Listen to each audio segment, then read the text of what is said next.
Então, vamos começar aqui de novo, né? Depois que lavou o rosto aí, todo mundo acordado. O exemplo da placa homogênea com espessura constante para fechar essa parte aí do capítulo 9, a terceira aula.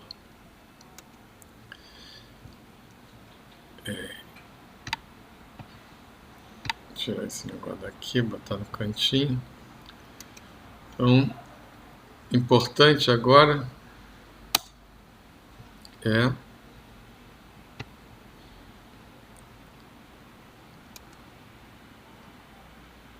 ficar de olho bem aberto, tá bom? Vamos lá. Antes do exemplo, vamos rapidamente recordar o que a gente viu de placa plana.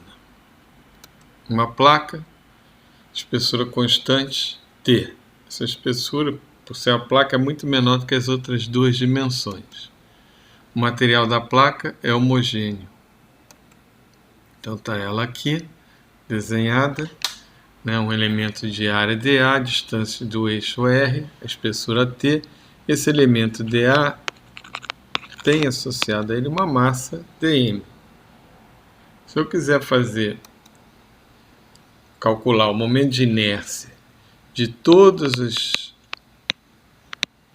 pequenas massinhas dm que formam o corpo, né, vou fazer uma integral de r ao quadrado dm. Isso vai me dar o momento de inércia dessa placa em relação ao eixo em questão.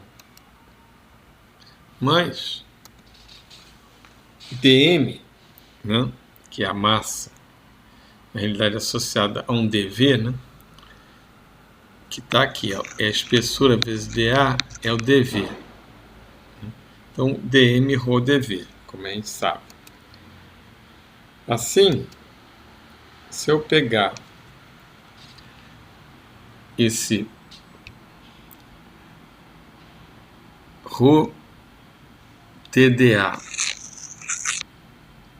e substituir na integral, eu vou ficar com a integral de r ao quadrado rho tdA, que é o dm. Só que, o que acontece? Ρt é constante, portanto pode cair fora da integral e eu vou ficar com essa expressão aqui. I, que é o momento de inércia em segunda ordem da placa em relação ao eixo, é igual a ρ vezes t, que multiplica a integral de R2dA. Observa que nós começamos com dm e terminamos com dA, ok? Aqui repetir a expressão anterior, repetir o desenho da placa e vamos interpretar isso aí. Na realidade, o que está acontecendo é que eu consegui trocar, vamos dizer, entre aspas, né, o dm pelo dA.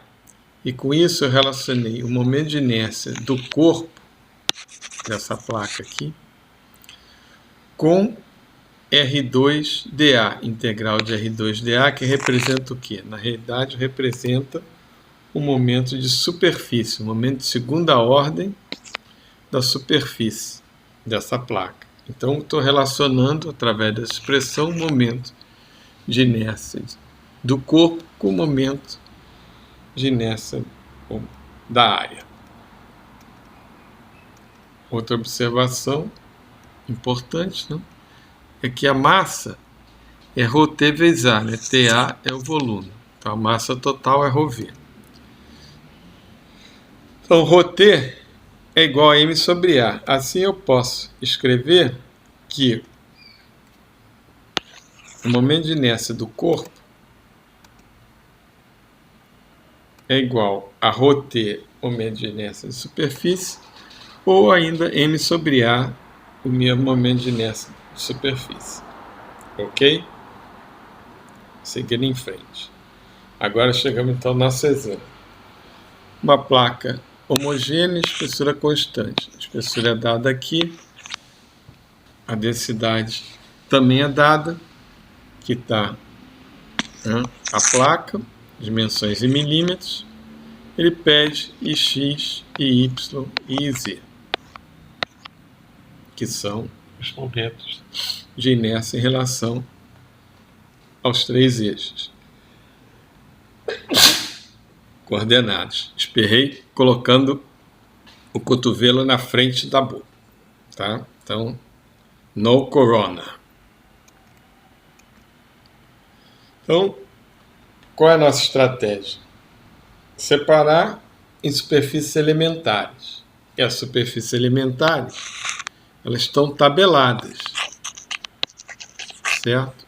Por isso a gente separa uma superfície composta em várias superfícies elementares. Então aqui está a nossa placa composta. Pelo que ela é composta? Por um semicírculo, certo? Mais uma placa retangular. Só que ao somar esse semicírculo, essa placa retangular, eu estou indo além, né? Porque tem um furo aqui. E esse furo, para eu mesmo não dar um furo, eu tenho que subtrair, né? Então, a placa composta fica sendo o semicírculo mais a placa retangular menos o furo circular. Agora é uma questão de usar a tabela de sólidos, pois essas duas placas estão na tabela, ou eu posso usar o momento de inércia de superfície. O pessoal não para de mandar o WhatsApp, mas vamos em frente. Tá? São minhas duas opções, ou a tabela de superfície ou a tabela de sólidos. Eu vou precisar usar o teorema dos eixos paralelos. Isso quase sempre é uma realidade. E no final eu vou somar, né, o que tem que somar e subtrair o que tem que subtrair para achar o momento de inércia do conjunto, ou seja, da placa composta. Ok? Então vamos lá, antes que me mandem outro WhatsApp aqui para ficar toim. Tiagão. Temos aqui então as duas placas, né, retangular e circular. Vamos agora olhar para o momento de inércia em relação ao eixo Y da placa retangular é ρt I de superfície. O I de superfície é 1 sobre 12 BC ao cubo. Então agora eu tenho ρt 1 sobre 12 BC ao cubo, que é igual a 1 sobre 12 MC ao quadrado. Né? Porque se você pegar ρ, T, B e C, isso aqui é a massa. E a área é BC. Se eu colocar M sobre A, né, o que vai me sobrar é 1 sobre 12 MC2. Né, porque um dos 6 aqui vai cortar. Né, tá? O B também vai cortar. Né, então vai sumir o B. E vai ficar 1 sobre 12 MC2. Mesma coisa acontece... Caramba, os caras estão apressadinhos aqui. No momento de inércia em relação ao eixo Z para a placa, né? Você pode pegar o momento de superfície, substituir aqui, faz as contas, ou ir direto na tabela de sólido e vai achar a mesma coisa. Já para a placa circular, por simetria, Y e Z são iguais, né? Iguais a ρt I de superfície, que é 1/4 de πr à quarta. Isso aí vai ser igual a 1/4 de mr2. É só fazer a mesma continha aqui de cima usando m sobre a, vai achar. Né? E pode observar que o x das duas tabelas é na realidade o polar, né, em relação a y e z. Portanto, x é igual a y mais z aqui nos dois casos. Tá? Então, voltando aqui ao cálculo das massas, né? Eu tenho calcular primeiro o volume da placa semicircular, 1 meio de π R2 vezes T, substituindo os valores, dá isso aqui. Como a massa é ρV, substituindo eu tenho que a massa da placa semicircular é 0,32 kg. Placa retangular, acho o volume, né? Multiplico o volume pelo ρ, que é 7,85. 85 vezes 10 a terceira quilo por metro cúbico, eu vou achar a massa da placa. E finalmente a placa circular, ou o furo, né? O volume dele é π R do furo ao quadrado vezes T. Quando eu achar o volume e multiplicar pelo ρ, eu vou ter a massa, entre aspas, do furo, né? A massa que eu vou ter que retirar, que é aproximadamente 250 gramas, ou 0,247 quilos. Indo em frente, vamos olhar a tabela da placa circular, né? Porque agora a gente está começando a tratar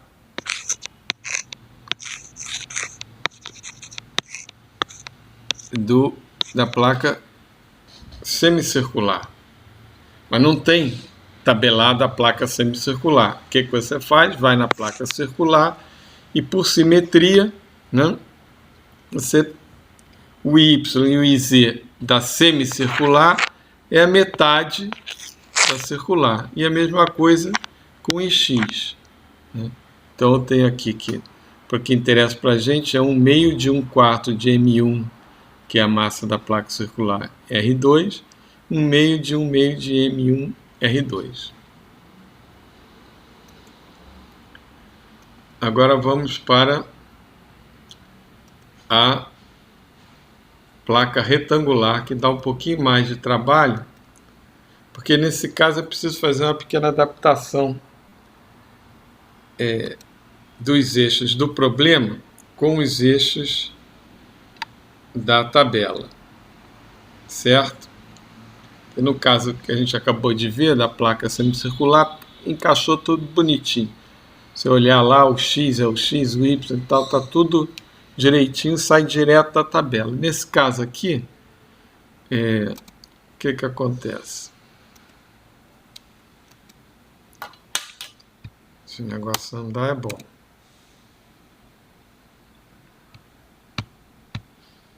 O que acontece? Que o X do problema, tá aqui, né? O problema, esse cara aqui, é equivalente ao Z da tabela. Tá? Então, aqui, ó, o X do problema e o Z da tabela.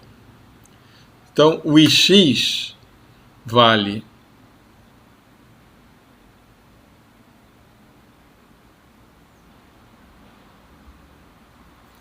1 sobre 12 B ao quadrado, tá? Tem um erro aqui.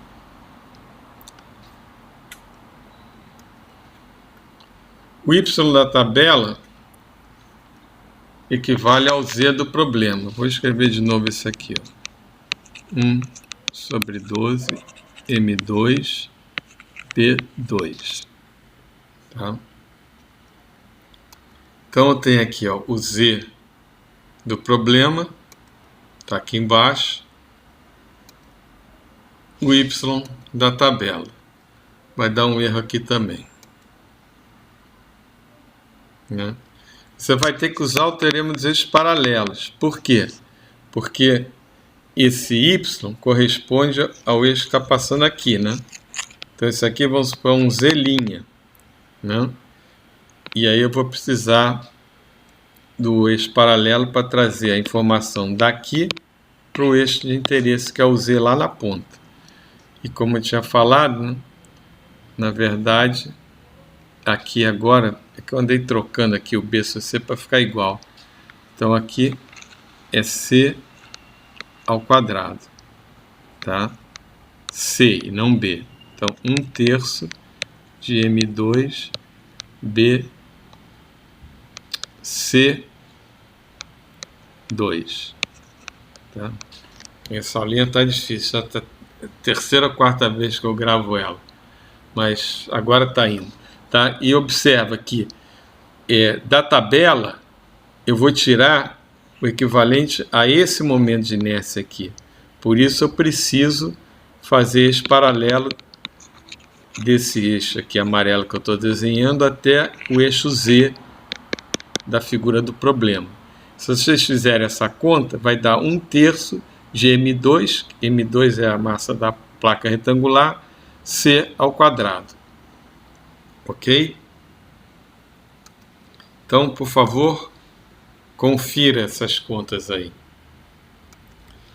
E, bom, agora uma colherzinha de chá, né? Que é o IY, que é o que está faltando, né? Está ele aqui, né? É esse eixo aqui que interessa para a gente, né?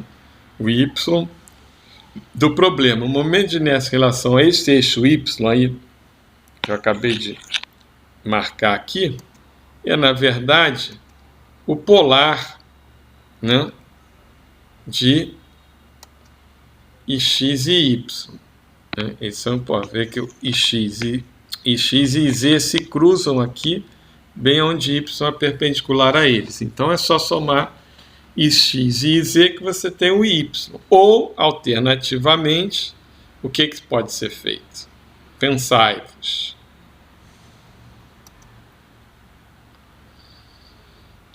Da tabela para o furo circular, né, então aqui a placa. Então aqui os momentos de inércia, né? E Y e Z são iguais por simetria e X é a soma dos dois porque é o polar. Mais uma vez vamos ter que dar uma interpretadinha aí, né?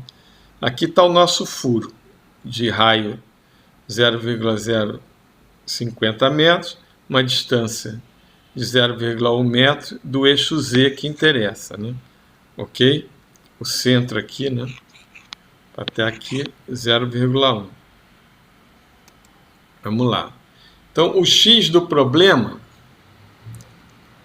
o eixo X do problema, equivale ao eixo Y da tabela, tá? Então, Ix é 1/4 de M3A ao quadrado, já que A é o raio do furo, né? E o Z do problema é o próprio Z da tabela, só que mais eixo paralelo, né? Porque o Z da tabela está passando bem no CG, né? Estaria aqui assim, e o nosso Z está deslocado do CG. Mas como um dos eixos passa pelo CG, eu posso, e eles obviamente são paralelos, é só aplicar o teorema dos eixos paralelos, 1/4 de M3A ao quadrado, mais M3, que é a massa, né, entre aspas, do furo, D ao quadrado, D é dado aqui, né? Então, com isso aí eu tenho o IZ. E o Y? O Y é o polar, de novo, né? Basta somar os dois, né?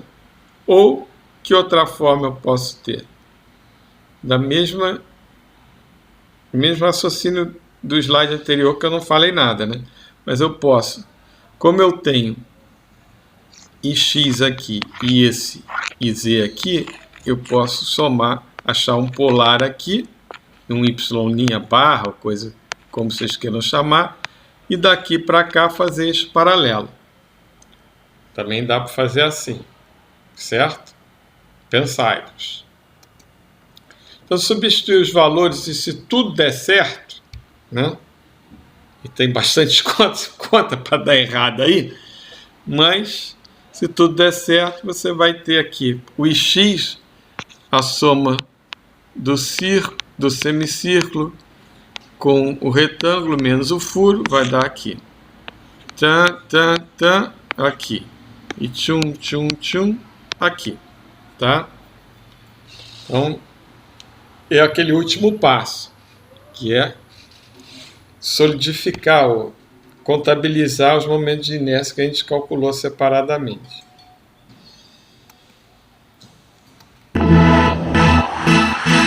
Perguntai-vos e duvidai-vos, e agora apreciai-vos.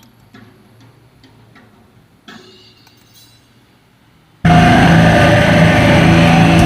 terminar, obras de arte direto do túnel do tempo.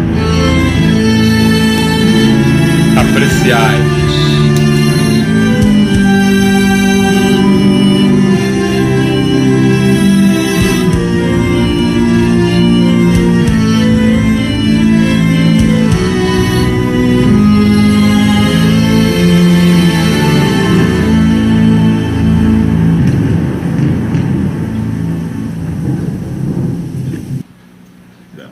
Brilha com o sol da manhã, com a luz do refletor, salve tricolor. Clube de orgulho, Brasil retumbante de glórias e vitórias De perna direita, de golaço.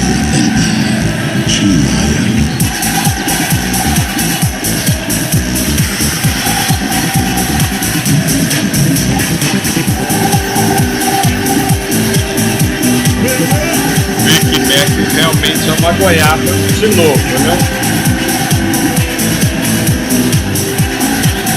Vamos ver se a gente faz um problema que tenha um elástico no tema, né, do problema. Depois vocês vão ver melhor o elástico. Salve o querido pavilhão. As três cores traduzem tradição, a paz, a esperança, de vigor e de foco pelos povos. Eu sou tricolor. Deixa o silêncio, a esperança, os que esperam sempre a dança. Clube de orgulho, Brasil retumbante de glória e vitórias. Clube de orgulho, Brasil retumbante de glória.